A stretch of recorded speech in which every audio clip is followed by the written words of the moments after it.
సమయము సమీపించినది కనుక ఈ ప్రవచన వాక్యములు చదువువాడును వాటిని విని ఇందులో వ్రాయబడిన సంగతులను గైకొను వారును ధన్యులు. ఇక్కడ ప్రభువు వాక్యం మనకి ఏం సెలవిస్తుందంటే సమయం సమీపించింది. ఒకటి ప్రభువు రాకడో లేకపోతే మనం వెళ్ళడమో ఈ లోకాన్ని వదిలిపెట్టి, మొత్తం మీద సమయం అనేది సమీపించింది. సమయం దగ్గరకు వచ్చేసింది. అయినంతవరకు ప్రభు వస్తాడు, లేకపోతే మనమే వెళ్ళటం. మొత్తం మీద రెండు రకాలుగా ఆలోచన చేస్తే సమయం అయితే దగ్గరకు వచ్చేసింది. ఈ లోకం వదిలిపెట్టి వెళ్ళే సమయం దగ్గరికి వచ్చేసింది. సమయం సమీపించింది కనుక ఇప్పుడు ఏం చేయమంటున్నాడు? ఈ ప్రవచన వాక్యములు చదువువాడును, ఈ వాక్యాలు ఎవరైతే చదువుకుంటారో లేకుంటే వాటిని విని ఇందులో వ్రాయబడిన సంగతులు ఎవరైతే గైకుంటారో నిజంగా వాళ్ళ బ్రతుకు ఎలాంటిదంట? ధన్యకరము. ఎందుకు దేవుడు చివరి పుస్తకమైన ఈ ప్రకటన గ్రంథంలో ఈ మాట రాయాల్సి వచ్చింది? చివరి పుస్తకమైన ఈ ప్రకటనలో దేవుడు మనకి ఎందుకు ఈ రీతిగా హెచ్చరిస్తున్నాడు? ఖచ్చితంగా వెళ్ళిపోయే సమయం ఆసన్నమైంది. ప్రభు వచ్చే సమయం ఆసన్నమైంది కనుక చాలా జాగ్రత్తగా ప్రభు వాక్యాలు విని బ్రతుకులు సరి చేసుకొని తిద్దుబాటు కలిగి మారు మనసు పొంది మార్పు చెంది ఆయన అడుగు జాడల్లో ఆయన మాటలని గైకుంటే మీరు ధన్యులు, లేకపోతే నిత్య నరకాగ్నిలోకి వేసేస్తా అంటున్నాడండి.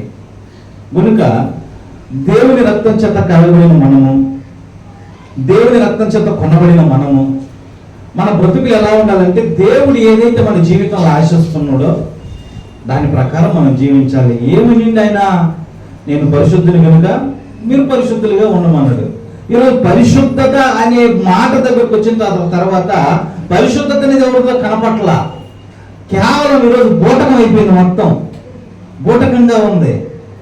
ఆ సమయం వరకే పరిశుద్ధతను వలకబోస్తున్నారే కానీ జీవితంలో అయితే పరిశుద్ధత అనేది కనబడట్లా. కేవలం ఆ సమయం వరకే దాన్ని పాటిస్తుంటున్నాం. కానీ దేవుని రాకడ ఆసన్నమైంది. ఆయన వచ్చే వరకు నన్ను జ్ఞాపకం చేసుకోమన్నాడు. ఏమని జ్ఞాపకం చేసుకోమన్నాడు? ఈ రొట్టెను తిని ఈ పాత్రని త్రాగువారు నన్ను జ్ఞాపకం చేసుకోవాలి. ప్రభుని జ్ఞాపకం చేసుకోవాలి. ప్రభు మన కోసం ఏం చేసిండు?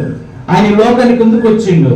ఆయన వచ్చి ఈ 33.5 సంవత్సరం ఆయన జీవితాన్ని ఎలా గడిపిన మాదిరి ఉంచిపోయింది. ఆయన ఆ మాదిరిని మనం అనుసరిస్తున్నామంటే లేదు, మన సొంత అలవాట్లు, మన సొంత తెలివితేటలు, మన జ్ఞానం అనుకుని మన జీవితంలో మనం కొనసాగుతున్నాం. కానీ నన్ను జ్ఞాపకం చేసుకుంటే ఎందుకు జ్ఞాపకం చేసుకోమన్నాడు?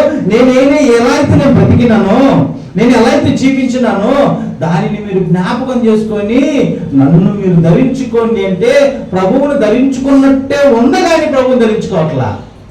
ప్రభువుని ధరించుకున్నట్టు అనుకుంటున్నాం. ప్రభువును ధరించుకుంటే ప్రభు గుణగణాలు మనలో బయటపడాలి. కానీ ఎక్కడ ధరించుకున్నాం?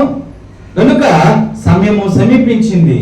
చాలా జాగ్రత్తగా సమయాన్ని వాడుకుందాం, దినాలను గడుపుకుందాం. ఏ సమయం ఎలా ఉండబోతుందో తెలియదు. ప్రభు రాకడ సూచనలు కనబడుతుంటున్నాయి. ప్రభు రాబోతుంటున్నాడు. ఇంకా మనలో సరైన మార్పు లేకపోతే వీళ్ళ కోసమని రక్తం కార్చింది, వీళ్ళ కోసమని శ్రమలు పట్టది, వీళ్ళ కోసమని నల్లగొట్టబడింది అని ఆయన విసుగు చెందే రీతిలో మన బ్రతుకులు ఉండకుండా మార్పు చెంది మనం పరిశీలన చేసుకొని ప్రభు యొక్క శరీరంలో రక్తమును పాలిపంపులు కలిగి జీవించాలని కోరుకుంటూ దేవుని మాట ముగిస్తుంటున్నానండి.